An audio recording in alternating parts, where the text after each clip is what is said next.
Hello guys, welcome back to another video, and today we're going to be doing a review of the Jurassic World Hammond Collection Therizinosaurus. But anyways, let's jump into this video. So first thing we're going to do is take a look at the packaging, which looks really nice. I actually really like the Hammond Collection packaging. But yeah, pretty much you can see Therizinosaurus on this side. The name Therizinosaurus down here. Hammond Collection logo up here at the top of it. A nice window so you can see our Therizinosaurus figure. On the side, you can see a nice piece, like a nice image or render of the Therizinosaurus figure. Hammond Collection logo, Dominion logo. Back of the box looks pretty nice. You can see the Pyroraptor, Velociraptor Delta, Claire, and Giganotosaurus, which at least one of these figures will be getting a review as well. And then, generally, you can just, again, see a nice render of the actual figure. Some more over here on the side. Hammond Collection logo. I'm not going to lie, if I were to see this and I didn't see the feathers, I would think that this is a Baryonyx. I'm not going to lie, to be honest. Anyways, Hammond Collection logo on this side. And, yeah, that is pretty much all for the packaging of the Therizinosaurus. Now, let's get it out of the packaging. So, all we got to do is take the tape off back here, which I guess messed up my box a little bit, but, yeah. Anyways, you just pull this out. Then there should be this piece back here that you should pull out as well. I'm not gonna lie, I already pulled this figure out of the package and take a look at it, but it goes back in pretty easily. So if you want to put it back in the box, this is proof that you can, because I definitely already opened this. And I just kind of did cut most of them except for those two just to hold it back in place. And then also we have the tail. Also, again, the tail detaches, so if you need to put it back in the box, it is very easy to do that. And then to attach the tail, all you have to do is plug this in like this. Shouldn't be too hard. Just make sure it's kind of lined up with the shape. And there you go. The Therizinosaurus is out of the packaging. I'm just going to pose this so we can actually take a close look at it. So yeah, here's our Therizinosaurus out of the packaging. And let's take a closer look at this figure. First, we're going to start off at the head, which, again, the glass eyes, so they suck. From where I am looking at them, they actually look pretty good, but from where you guys are probably seeing this figure, which I'm going to try to fix the lighting, it looks really bad. Look, you can't even see. It looks pitch black. In person, you can actually kind of see the eye, but it looks pitch black on camera. But first thing, look at the paint on the face. I just want to bring this up specifically, because that was one thing that I actually really did not like about this figure. One thing I really just took me away from this figure is the paint scheme on the face, and it looks way better on this figure. I do wish the beak was painted a little bit, like maybe with a different color, but besides that, it looks really good. Also, we have jaw articulation, which also looks really good, alongside all of the teeth inside of its mouth, and well sculpted. Moving down, we have a nice feathery texturing, alongside a wrinkly one that goes across the underside of the entire belly. Nice feather texturing, which Mattel has actually been doing really good with feathers recently. Maybe we can get some hair on some mammals in the future. But moving down to the tail, keeps that texturing, coloration, and just general feel all the way down to there. Here, the feathers kind of stop halfway down the leg, and then moves to just scales and normal scoots on the feet. Same thing with the arms, kind of a little bit of like almost wings on the side and on the underside, and then moves out to more of scoots on the hands. And one thing that I also kind of find weird and don't really like on the figure is that the fingers do not articulate, but the claws do, which is just like having an articulated fingernail. I don't know why. It's really weird. Don't know why Mattel decided to do that for this figure, but they did. Also, I don't know why, but I'm having issues getting this thing to stand. I don't know if it's just the way I'm posing it. Probably is the way I'm posing it. Let me try to get into a better standing position. Okay, believe that I may have fixed it, but yeah, again, you can see the figure way better. Pretty much same detailing on this side.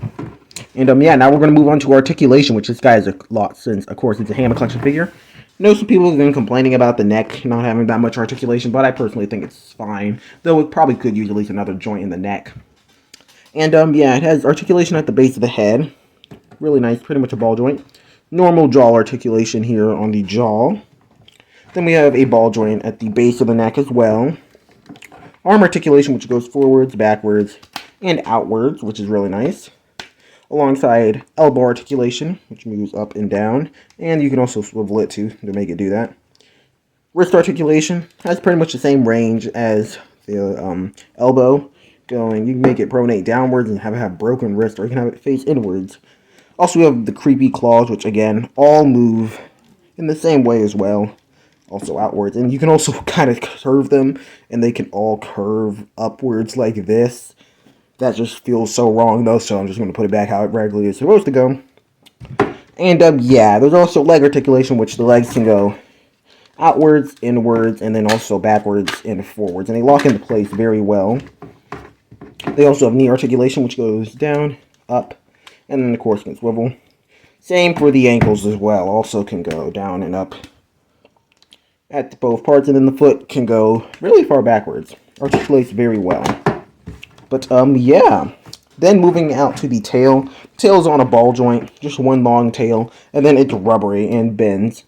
Personally, I think this one just feels kind of, if you have the T-Rex, then the tail articulation kind of feels like that, except way better. But yeah, can bend anyway since it has a wire, of course.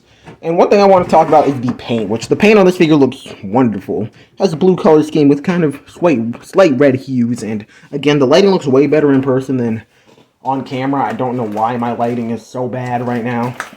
Not horrible, I guess, but it's just not really good. But okay, there you go. That kind of fixes it quite a bit. That looks way closer to how it looks in person. Pretty much identical now. But yeah, this figure's paint job looks great and looks really nice. So yeah, now let's move on to the size comparison. So yeah, moving on to the size comparison, this figure is really long, measuring in at about 19 inches. And at the top of the head, in this position, measures almost 9 inches. And then at the hip, measures in at about 7 inches. So this is a absolutely massive figure.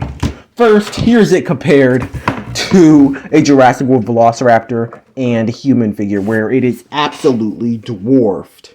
Well, at least these figures are dwarfed, not the Therizinosaurus. Now, comparing it to the next thing.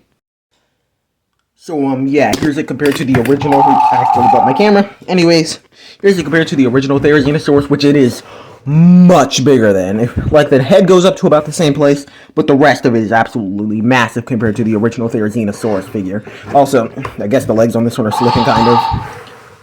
But, yeah. Something interesting is that the Therizinosaurus, even though this Hammond collection one is 1,000 times better than this one, this was already a great figure. Man, in fact, if this figure would have released a couple years earlier, I know they probably didn't release a Therizinosaurus earlier since there was one canceled and may have been canceled due to it being in Dominion. They wanted to save making a figure for it till then. But if this figure would have released in like Dino Rivals or something, or anything like before Dominion, this would be a great Therizinosaurus figure. Probably, in fact, one of the best ones, and easily would have been a great, one of the best dinosaur figures they've released in general. It's already a great figure, unlike the Giganotosaurus, which the Hammond collection figure is like 1 billion times better than, and the original figure sucked in the first place. Anyways, here's it compared to the Concavinator, since I feel like almost everyone has the Concavinator, so at least when it comes to Hammond collection figures. And yeah, absolutely dwarfed by it.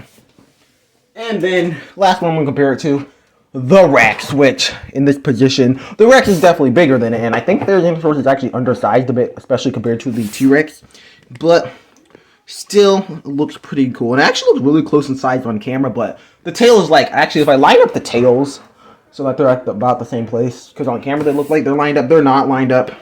T-Rex is quite a bit longer and quite a bit taller, so yeah, the Rex is definitely oversized compared to the Therizinosaurus, but yeah. Last thing I'm going to compare it to is oops, sorry for bumping my camera. Anyways, here's it compared to the Beast of the Mesosaurus, which it is quite a bit larger than, which again, since it's on camera, looks different. But if we compare them side by side like this, you could definitely see Therizinosaurus is a bit taller. So yeah. Anyways, now for my final thoughts on this really cool figure. So yeah. My final thoughts on this figure is this is definitely a great Therizinosaurus figure, and if you're a fan of the Dominion Therizinosaurus, especially if you're like, this is one of your favorite dinosaurs, I definitely recommend you get this figure. And yeah, generally this is like the perfect Jurassic World Dominion Therizinosaurus figure, besides being slightly too small, and also, again, I think there could be a little bit more paint on the face. This is a pretty good figure, and I know most people consider this the best Hammond collection figure, and I say it definitely ranks within the top 5. Personally, I think the Giga, Carnotaurus, and actually, I don't even know about that. I actually think the Irritator is the best one still, in my opinion. Still the best Hammond collection figure, and I think the Giga is better than this one. But admittedly, I do think that this one has fixed all the flaws that the Carnotaurus had. Even though I really do like the Carnotaurus, there are a few things that are just off about it. But this thing has pretty much perfect proportions and great articulation. And yeah. Anyways, I'll see you guys in the next video. And I definitely recommend you pick up this figure.